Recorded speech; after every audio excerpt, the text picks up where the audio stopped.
So today I am here with Seneca, and I just want Seneca to share with you guys his experience working for Werner. Why did he went to Werner? Why did he choose Werner? Why did he left Werner? And his overall experience with pay dispatcher and fleet manager, and you know, being over the road.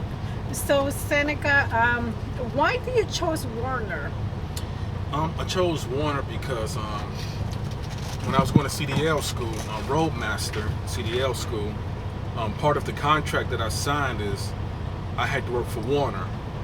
So that's pretty much the reason why I worked for Warner. And, it was, a foot in the door to the semi-truck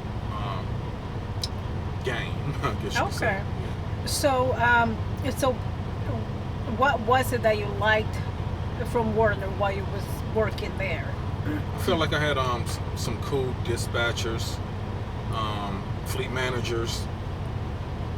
They were not jerks, they try to work with you here and there or whatever. And I was finally utilizing my CDL. Once you get your license, you always wonder like who I'm going to work for. Yeah. So it's like now I'm employed. I'm actually utilizing it, and so now I'm driving. Okay. So you had a good experience with the dispatcher, with the fleet manager, and then what about the pay? Talk to me about the pay working for Werner for a brand new CDL driver. I made 34 cents per mile. I was told by Roadmaster and Warner that I was going to make like 40 to at least 40 cents per mile, but I only made 34 cents per mile when I looked at my check stub, every week. And that was like, discouraging. I was just like, I can't be driving for that rate. And, the check every week was like barely scraping over $1,000. So, obviously it's different accounts you could get, but my particular account paid 34 cents per mile. So I was just like, no, I can't do this. So you was getting 34 cents per mile, like 0.34 cents per mile. 34 pennies or 3 dimes and 4 pennies. However you want to chop it up. Every mile I was making 34 pennies. That's how I felt when I looked at that on my check stub. That is very, very low. I understand that you was a brand new CDL driver, but Lord, that is very low. Yeah. Okay, so obviously, that was a problem for you, getting, you felt like you wasn't getting compensated properly for being over the road. You was an over the road driver, correct? Yeah, I was driving.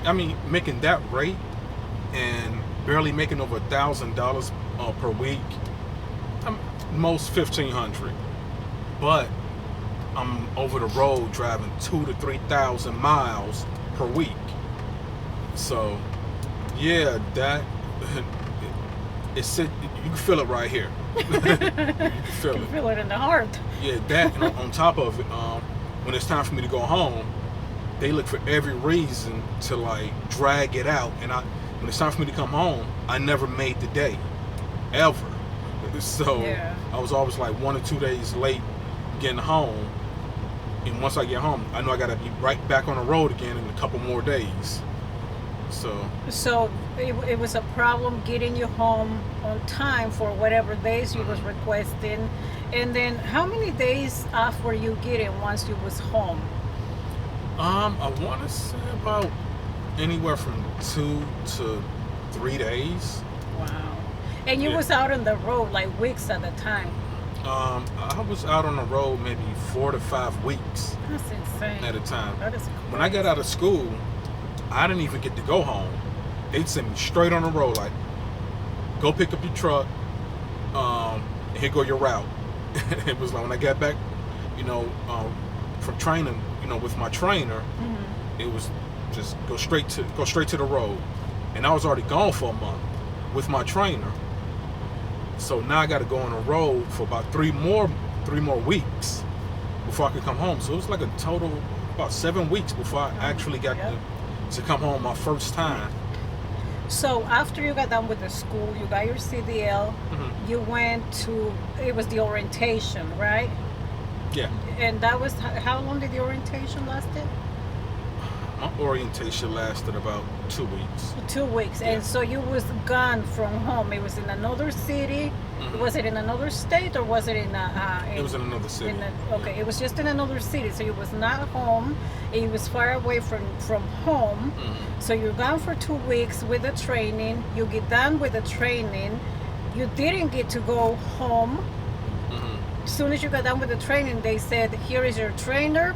Go on the road with him." Exactly. And then that training with your trainer on the road was for how long? About a month. So another month on top of the 2 weeks of the orientation. So now you're gone for 6 weeks. And after I got done with the trainer, take your test, pass my test, flying colors. Then they gave me my truck. They give you your truck, and I was on the road about 3 more weeks. So I was away from the house about 2 months. Yeah. Easily 2 months. Yeah, so it was 2 weeks after you get done with your school, 2 weeks with the orientation, 4 weeks with a trainer, and then now you got your own truck and you're out there for like 3 more weeks before you get to come home for a couple days. Exactly. That's no life. That is no life right there. That's how it started off. But I mean, eventually, when I get back on the road again, I stayed there for 3 to 5 week increments. Okay. So I get to come home then, but I still feel like that's too long. To be away from home. And they don't want to get me home on time. Yeah. So that added to it. Yeah. So yeah, it's a strain on the marriage. I know that much. It is, yeah. And I can't even imagine people that have kids, wife, family, kids, and small children at home and all of that. That's taking a lot of time away from your family. Is it worth it to do it for 34 cents? It all depends, right? Everybody's situation is different. So yeah, I mean, I had one guy when I was with my trainer, actually. He was at a truck stop outside talking to some truckers, and I was speaking to one guy, and he told me that he don't come home. He leaves home, let his wife know that I'm not coming back until I make $10,000. Now, if that's the situation, yeah, and he had kids too, so now if that's the situation, I could understand. But 34 cents a mile? Not worth it. Nah, Not worth I'm good. it. No. All right, so for your particular case, like how was your trainer? Like, was your trainer really helpful? Like, was he good? Was he a good trainer, like, overall? My trainer was good. He showed me things that I didn't know. Even going through the school. When you're an experienced driver, you pick up, little skills, little tricks here and there, how to cut the truck, do this, do that, and things you could pass down to the student or even a rookie driver. So he was passing down a lot of things that I still use to this day. So yeah, he was a good trainer. However, his vehicle broke down during the training. During the training when I was with him. So I found myself being in a hotel for about a week. And what did he do? Was he in the hotel with you? Oh no, he went back home. I think we was in the state that he was from when it broke down. Okay. So conveniently. So he was close to home. He was close to home, and he just put me in a hotel. Wow. And he I guess billed the company. He billed Warner for me being in a hotel. Oh, okay. So Warner paid for you to be in the hotel. Yeah, they paid for me for about a week. Wow. Then I got back on the road again to finish up training. Okay. So it was a wasted week. Yeah, of the training, basically. Yeah. Wow. Okay. So were they paying you while you was at the hotel, since it was their truck? So they pay you for that week. Yeah.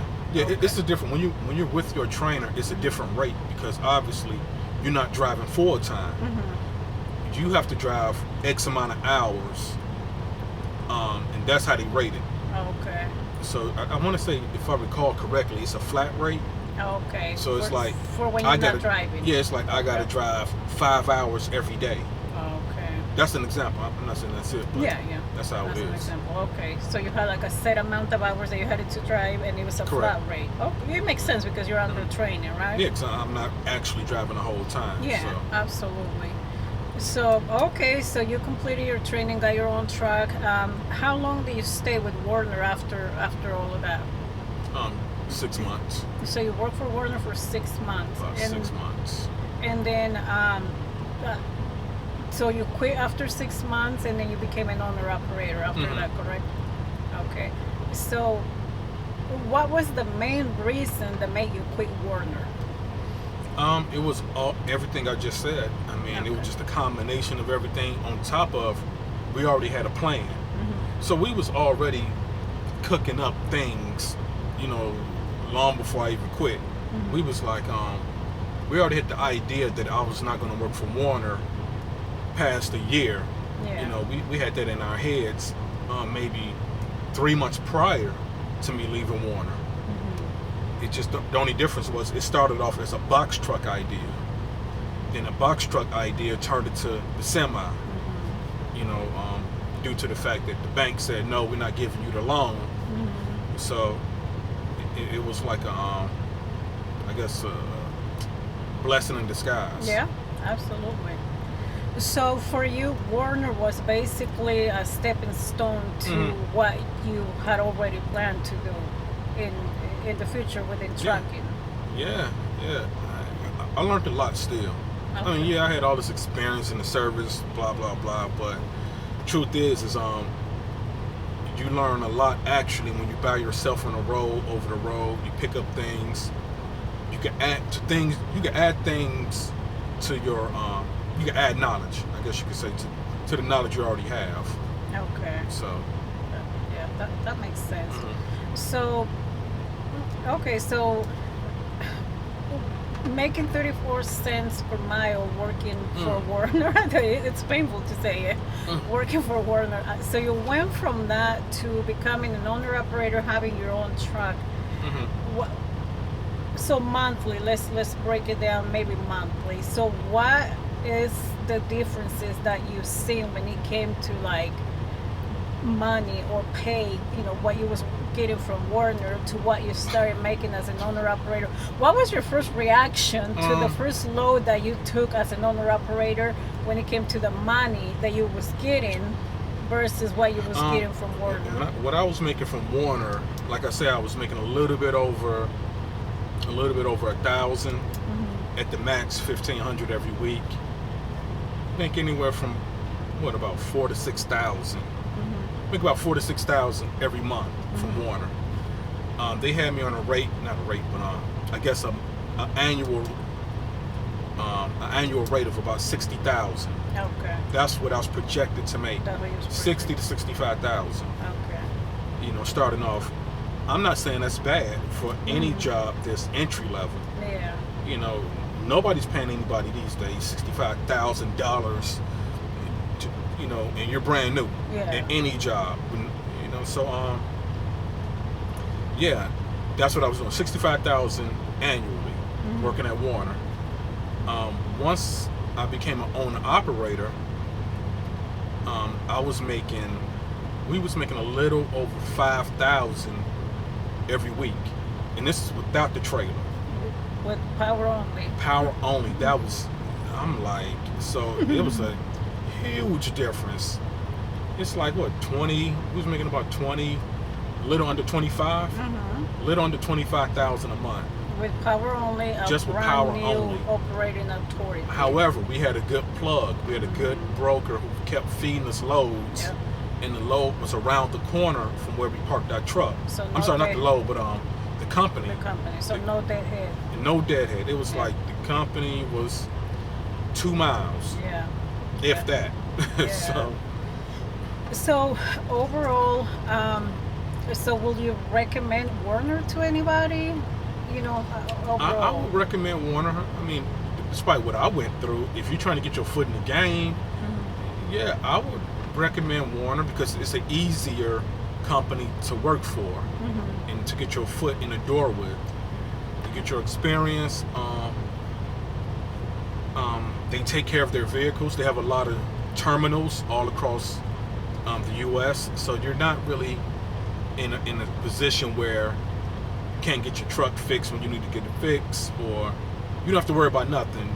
You have you spend their gas card, so Yeah. they give you a gas card or whatever, and you spend, you use their money. It's their money for Yeah, so everything. 'cause all you you're have to do is the just driver. transport the load. That's Yeah. it. Okay. So yeah, you will say that for somebody that is looking to get their foot on the door, Warner, for you, your own personal experience, it's okay to get started with. Yeah. Okay. Versus being an owner operator, everything's on you, Yeah, and absolutely. you got to get all the headaches. Absolutely. You cannot call Warner anymore. Nope. So when you started working for Warner, did you ever thought that you was gonna quit Warner with a Warner truck? Like purchasing a Warner truck and quitting them and becoming your own boss with one of their trucks? Nah. I would say, how? I'm How gonna do this? is that gonna happen? Yeah, how that happened was, I don't know if you watch any of the other videos, but that was very strange. Yeah. I was a Warner employee walking into a Warner terminal in Arkansas and getting ready to purchase a Warner truck. Mm-hmm. And when I hand these guys my ID, I'm like, they're gonna know I'm an employee. Because They didn't know. You was still not fully dismissed. You was not separated from Right. them 100%. Like correct? they knew I was at home and Yeah. whatever, but Yeah. I was still technically an employee Yeah. under Warner. So Yeah. when I hand them my ID and we purchasing the vehicle, I'm thinking they're gonna say something to me like, "Hey, what are you doing?" Why are you purchasing a truck from us? You got we still had the Warner truck. We still had We still had the it. Warner truck. That is So correct. Yeah. they got to be thinking like, why Yeah. are you purchasing Yeah. a Warner truck and you still have one of our vehicles? That I remember that. So We went home and then drop off our truck at the truck stop, Yep. pick up their truck, and we went and took their truck their to truck to the their terminal. Yeah. Yep, in That is- Lakeland. yeah, and you told them after that you wasn't gonna come back. That was it. Yeah, so we purchased this semi that we're in now. It used to be a Warner vehicle, and when we purchased it, I handed my ID. They still didn't know that I was an employee who had one of their vehicles. Yeah. And it was very strange just being in a place, a terminal, Yeah. that I've been to maybe 10 times. And they still didn't recognize that I have an ID number with you and everything. So Yeah, that was very strange how I all thought of somebody that was going to say happened. something to me like, I hey, did hey, too. hold on. I did too. I was a little bit afraid that the deal wasn't gonna go through because of that. Well, hey, what you Yeah. doing, man? You still work for us. You can't purchase a vehicle. Yeah, absolutely. So I just knew it was coming. yeah. All right. So anyway, so that was Seneca's experience with Warner. Was it the best company to work for? It was okay. He recommends that to other people. He says that it all depends. If you're trying to get your foot on the door, yeah. To stay there for the long run, I guess it all depends on your specific situation, right? Everybody's different. I mean, it's guys, who worked at Warner. You see these trucks that have million miles on the side of it. Like, it's guys who drove 1,000,000 miles with Warner. That's a lot of miles. I'm pretty sure they're not making 34 cents a mile. Well, if they are, hope not. they're crazy. I hope not. And Warner really loves them. Yeah. You drive 1,000,000 miles and I can pay you 34 cents a mile. Yeah. Come on over here. You can work for me. But but anyway, so if you have experience, I wouldn't suggest work for Warner. Yeah. If you already got you could work for somebody else. That's Somebody what I'm that trying pays to say. more at least. Yeah. Yeah. A rookie, yeah. Yeah, brand new. Yeah, you got to start somewhere, right? Yeah. Like you got to start It's a somewhere. good foot in the door. Okay. Yeah. All right. Well, there you have it, guys. So now anybody that is trying to get with Warner, take what he's saying and go and make your own judgment. Don't go by what we're saying. This is his personal experience. Everybody's experience is going to be different. This is his. We're not telling you go there or don't go there. Take what you want to take from here. Apply it to your own personal situation. Everybody's situation is different, and this is what we did to make it work for us, and it worked because now we have our own company, our own truck, and we're owner operators. So that's all we wanted to share with you guys today. This is gonna be it for this video. I'll see you guys in the next one.